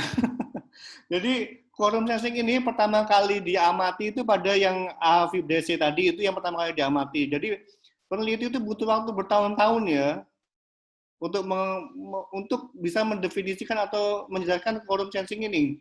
Karena ketika dia soliter, dia tidak bercahaya, tapi ketika dia berkelompok menghasilkan cahaya. Yang ternyata setelah diteliti, diketahui ternyata dia mengeluarkan namanya autoinducer tadi yang bisa mengukur kepadatan populasi. Ketika kepadatan populasi tercukupi, ya mereka sepakat, oke kita hidupkan lampunya. Nah seperti itu ibaratnya. Nah, apakah hanya itu? Jawabannya tidak. Banyak bakteri atau organisme uniseluler lain yang memiliki komunikasi secara quorum sensing. Nah, contoh yang lain, contohnya ini adalah kapang. Jadi ada kapang yang ketika dia sudah siap untuk gametnya itu sudah komplit, dia mau kawin. Nah, dia mengeluarkan suatu molekul ligan juga. Nah, dikeluarkan tadi itu keluarkan ke medium, seandainya dia itu. Nah, ketika medium tadi itu ketemu dengan yang siap kawin juga, yang memiliki gamet 2N, 2N itu, mereka akan nempel, kawin di sana, seperti itu. Itu juga melewati proses quorum sensing. Itu contoh yang lain. Nah, contoh yang berikutnya, kalian pernah dengar nggak ada namanya penyakit cystic fibrosis? Pernah dengar belum? Penyakit cystic fibrosis. Ini suatu penyakit ya. Ini memang penyakit jarang di Indonesia, tapi itu suatu penyakit langka yang biasanya terjadi pada suku-suku yang tinggal di kutub gitu ya, dekat-dekat kutub sana ya. Jadi pada pasien sana itu jadi namanya mutasi CFTR, cystic fibrosis transporter bla bla bla. Nah, ciri-cirinya di setiap saluran pembuluhnya, jadi ketika di pembuluh pernapasan, saluran pernapasan, di saluran pencernaan, di saluran genital, itu banyak mukusnya. Jadi banyak lendirnya. Nah, mukus lendir tadi itu berkumpul namanya adalah biofilm. Nah, biofilm tadi itu ada sebenarnya bakteri yang berkoloni. Nah, proses kolonisasi tadi itu melalui komunikasi quorum sensing juga, Mas Fakih.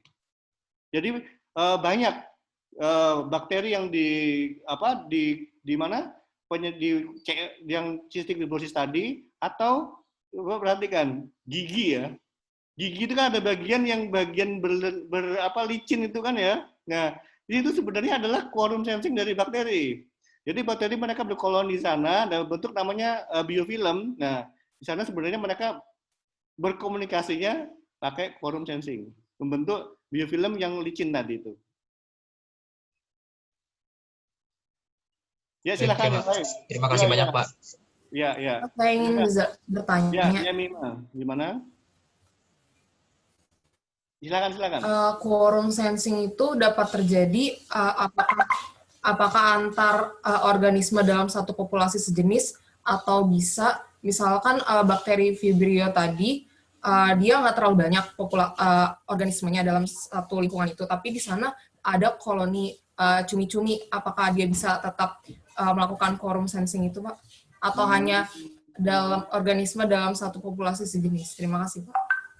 Ya. Jawaban saya sekarang harus populasi sejenis.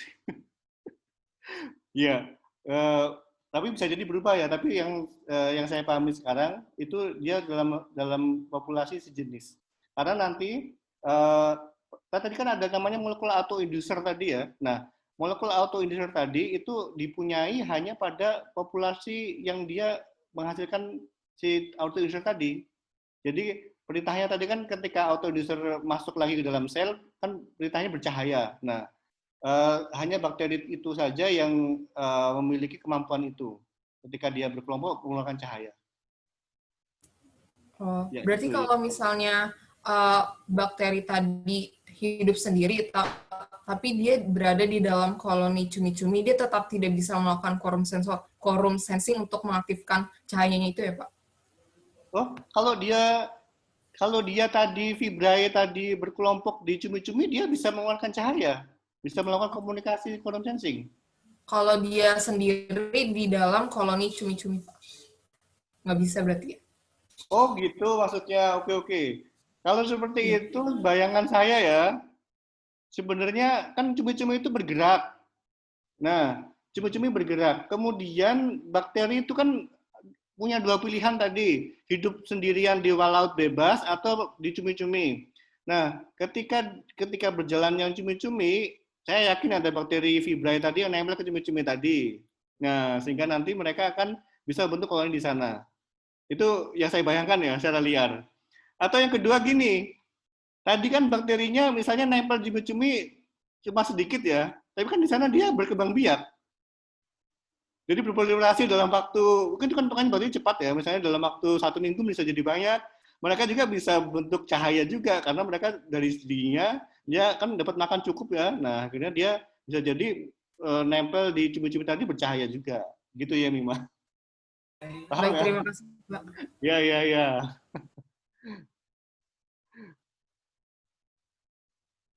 Ya, silakan. Saatnya kita diskusi. Jadi quorum sensing tadi adalah suatu bentuk komunikasi sel makhluk uniseluler seperti itu. Ya itu penting ketika nanti adik-adik kita bahasanya nanti di farmakologi mungkin atau di mikro tentang resistensi antibiotik itu komunikasi sel yang terjadi adalah lewat quorum sensing. Ya silakan sekarang pertanyaan boleh tadi tentang yang endokrin, parakrin atau saraf tadi. Umum sekarang sudah kita masih ada waktu lumayan. Izin bertanya, Pak. Ya, si Sharon, gimana? Iya, yang buat yang tadi Sonic tadi, yang Oh, oke, ya. Itu bagian itu ya perkembangan development ya. Gimana pertanyaannya? iya kan tadi kata Bapak itu kalau misalnya dia beda dosisnya dia jadi beda juga kan levelnya, tempat penempatannya. Itu berarti bakal banyak di bagian bawah atau tetap di bagian atas jadinya yang banyak, Pak? Oke. Kita lihat gambarnya langsung aja ya.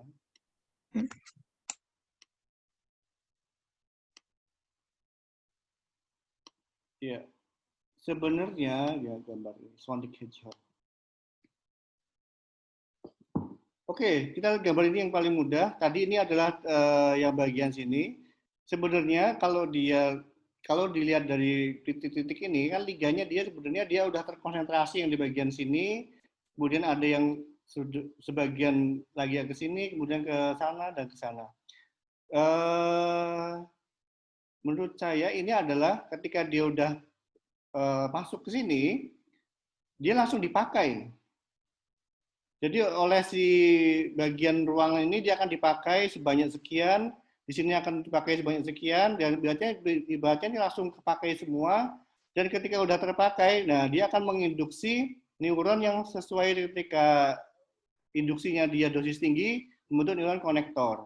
Ketika dia agak tinggi, ke neuron motor. Ketika dosisnya rendah, ke neuron konektor lainnya. Gitu. Jadi tadi pertanyaannya akan mengarah kemana-mana? Tidak ya. Jadi sesuai dengan kedekatan dia ke tadi sumbernya tadi. Sudah menjawab belum? Berarti di tiap level dia kandungan dosisnya itu ya Pak, sama aja nggak ada yang lebih tinggi daripada yang lainnya gitu. Di tiap level sini berbeda. Di bagian tiap sini akan berbeda. Oh, buat jumlahnya Pak, kalau jumlah itu. Jadi kalau yang dosis tadi beratnya kalau bayangannya ya, di bagian dekat sini dia akan menerima 100, di bagian sini mungkin 50, di bagian ini 10, kemudian sini 3, ini 2 gitu. Kalau cara kasarannya. Oh, ya, makasih Pak. Oke, ya. Ya, bagian ini sebenarnya saya belum menguasai ini ya, lebih detail, belum membaca lebih detail, tapi saya memberikan contoh yang lebih sangat umum.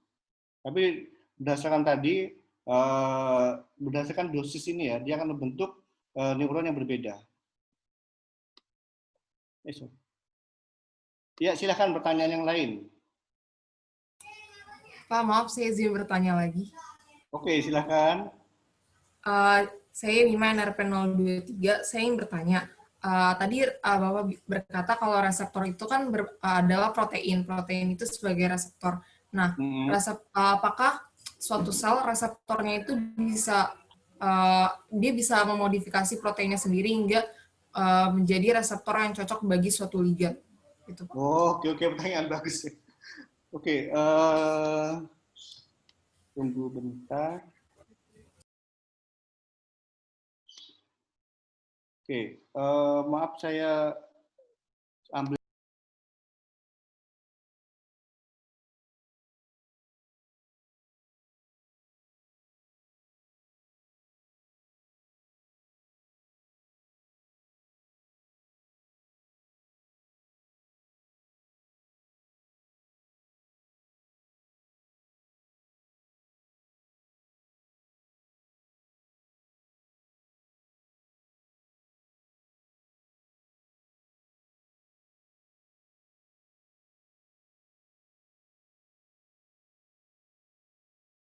kembali, mohon maaf tadi saya ngecas ya.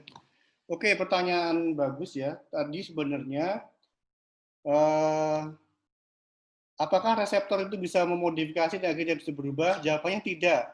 Reseptor itu sangat khusus. Jadi di dalam permukaan membran sel tubuh kita itu banyak reseptor. Misalnya kita mempunyai reseptor A, dia akan dikendalikan oleh gen yang menyandi protein A tadi. Jadi ketika dia udah jadi, dia tidak bisa berubah jadi yang lain. Dia udah spesifik bertugas sebagai dia seperti itu. Ya, ini nanti di bahan berikutnya ya, kalau udah ketika kalian tahu ada proses transkripsi, translasi gitu kan ya. Nah, di SMA dulu itu ya. Jadi ada gen penyandi reseptor A, ada gen penyandi reseptor B, reseptor C gitu. Jadi setiap reseptor dia udah punya kaset atau CD-nya sendiri. Jadi dia akan terekspresi sesuai dengan penyandinya seperti itu. Baik, terima kasih Pak. Ya. Silakan. Pak, izin bertanya, Pak. Oke, ya. Nama saya Ildam, NRP 011. Apakah ligan itu selalu tepat sasaran atau ada yang salah arah gitu, Pak? Atau kelebihan misalkan? Gimana? Apakah ligan selalu tepat sasaran dengan protein reseptornya itu? Atau ada yang salah sasaran seperti ke arah salah arah atau mungkin ada yang kelebihan ligannya dibanding dengan reseptor proteinnya? Oke. Ya, pertanyaan menarik ya. Tapi ini ya, pertanyaan logis. Bisa nggak sih suatu ligan itu nyasar ke tempat lain, kemudian kelebihan sebagainya? Nah itu. Gini prinsipnya, suatu sel sebenarnya dia menghasilkan ligan. Nah, ligan tadi itu sebenarnya ibaratnya itu bebas dia. Difusi bebas kemana aja bisa. Tapi jika reseptor target tadi, protein target tidak punya reseptor yang spesifik sama ligan tadi, dia tidak akan berespon. Dia nggak akan bisa ketempelan sama ligan tadi, karena nggak ada reseptor yang cocok dengan si ligan tadi gitu. Ya dia tidak akan berefek, berarti tidak ada namanya nyasar tadi itu ya. Tetapi gini, yang jadi masalah terkait tadi pertanyaan tadi ya. Kalian tahu ya, kalian tahu ada namanya epinefrin atau adrenalin, pernah dengar? Pernah dengar ya? Kalau kalian naik lagi deg-degan atau lagi takut atau lagi mau presentasi skripsi, itu pasti epinefrinnya atau adrenalinnya naik. Oke. Nah, gini ceritanya. Ada orang ini ya, ada orang darah tinggi beratnya. Nah, kemudian ada juga selain darah tinggi, dia juga menderita asma. Gitu. Jadi ada darah tinggi dan asma. Nah, orang yang darah tinggi itu kan dia minum obat namanya adalah beta blocker. Jadi adrenalinnya itu dihambat reseptornya untuk berikatan dengan reseptor di sel otot jantung. Nah, tetapi reseptornya si adrenalin tadi ternyata tidak hanya di jantung. Sel pada bronkus yang pada orang asma tadi itu, dia juga punya reseptor yang sama. Nah, ketika dihambat, makalah muncul namanya efek samping gitu. Jadi ketika ada orang yang sakit jantung, kemudian dia minum beta blocker, tapi pada orang asma dia bisa jadi menyebabkan sesak atau kambuh seperti itu. Jadi bisa jadi emang ini ya, ketika udah masuk ke obat, bisa jadi ada namanya tidak tepat obatnya sehingga adanya efek samping seperti itu. Tapi ini nanti dulu ya, tapi kalian mungkin formulasi akan dapat. Jadi intinya ketika reseptornya itu tidak cocok, maka dia tidak ada. Yang jadi masalah adalah ketika reseptornya itu ada di mana-mana. Nah, sehingga pada organ yang berbeda menimbulkan efek yang berlawanan atau berbeda seperti itu. Ya, gimana Mas Ildam? Udah ada pencerahan? Ya, udah Pak. Ya. Terima kasih Pak. Ya.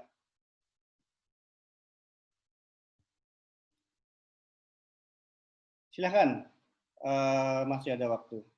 Kalau ini saya tunjukkan satu video tentang endokrin dulu ya, biar adik-adik punya pemahaman yang komprehensif. Sudah kelihatan? Composed of 10 glands. Oke. The endocrine system is suara dan gambar udah simak bisa? Sudah, Pak. Bisa, Pak. Terdengar dari Pak. Dengar, Pak. When the endocrine glands are stimulated, they produce molecules called hormones and release them into the vascular system. Hormones are like chemical messengers, transported by the blood to target cells. When it reaches a target cell, the hormone attaches itself to a specific receptor, which triggers a physiological process such as cell division. The production of many hormones is controlled by two small structures located at the base of the brain, the hypothalamus and the pituitary gland. The hypothalamus is composed of nerve nuclei that control vital functions such as sleep. The hypothalamus also controls the pituitary gland, which is the main hormone-producing gland. The pituitary gland alone secretes 9 different hormones. Vasopressin, for example, regulates kidney functioning. Oxytocin causes contractions of the uterus during childbirth. Other pituitary hormones control skin pigmentation and bone growth. Together, the hypothalamus and the pituitary gland produce 1/3 of the body's hormones. They therefore have an effect on many physiological processes.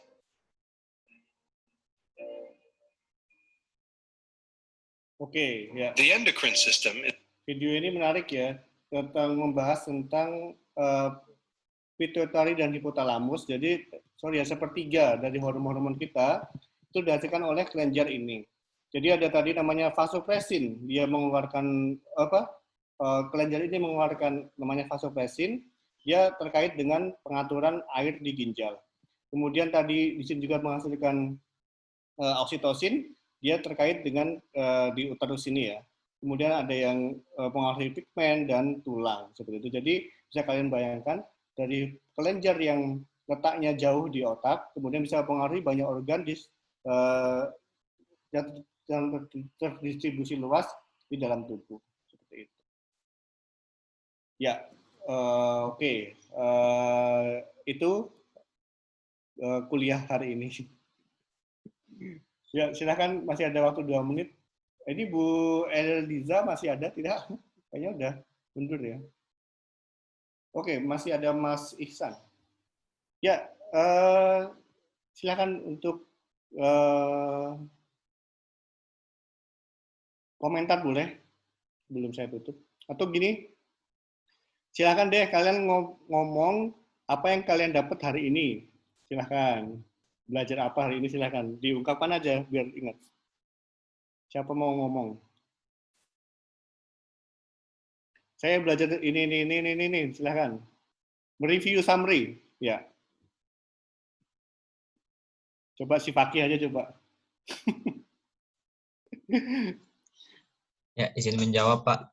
Bukan menjawab ya, ini apa? Membuat ringkasan.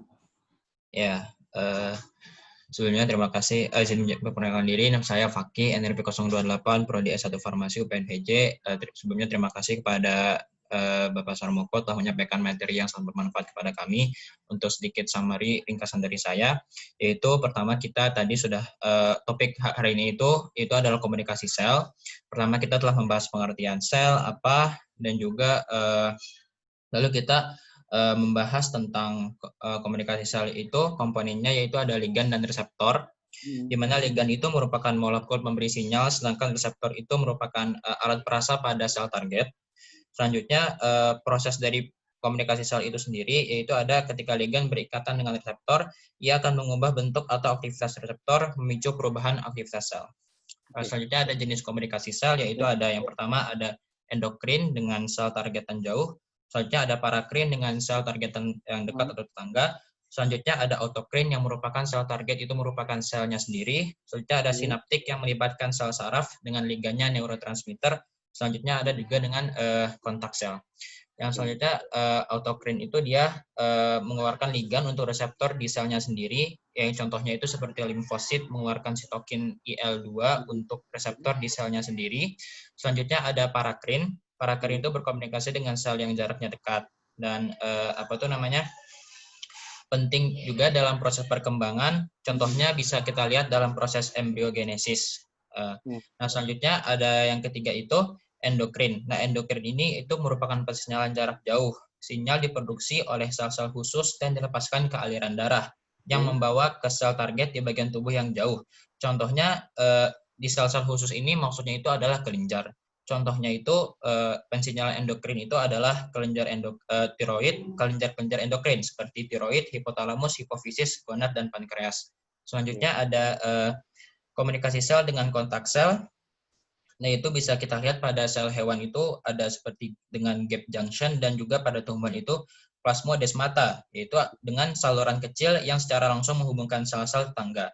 Selanjutnya ada juga dengan saluran berisi air, ini memungkinkan molekul pemberi sinyal kecil, mediator intraseluler untuk berdifusi di antara dua sel. Contohnya itu ada sel imun.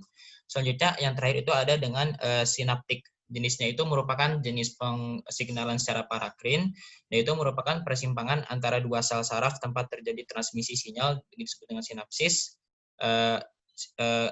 Mekanismenya ketika impuls mencapai sinapsis memicu pelepasan ligan yang disebut dengan neurotransmitter. Selanjutnya yang terakhir itu adalah pensinyalan sel pada organ uniseluler, di mana organ uniseluler ini seperti kapang, terus juga ada bakteri, di mana pensinyalan sel-sel pada organisme uniseluler ini disebut dengan quorum sensing, gitu. Contohnya itu ada kita perhatikan di bakteri Alivibrio fischeri yang melakukan hubungan mutualisme pada cumi-cumi boktal Hawaii, di mana mekanismenya itu seperti bakteri. Yang pertama, bakteri saat berada di dalam organ cahaya cumi-cumi, mereka bersinar, tetapi saat hidup di laut, mereka tidak bersinar.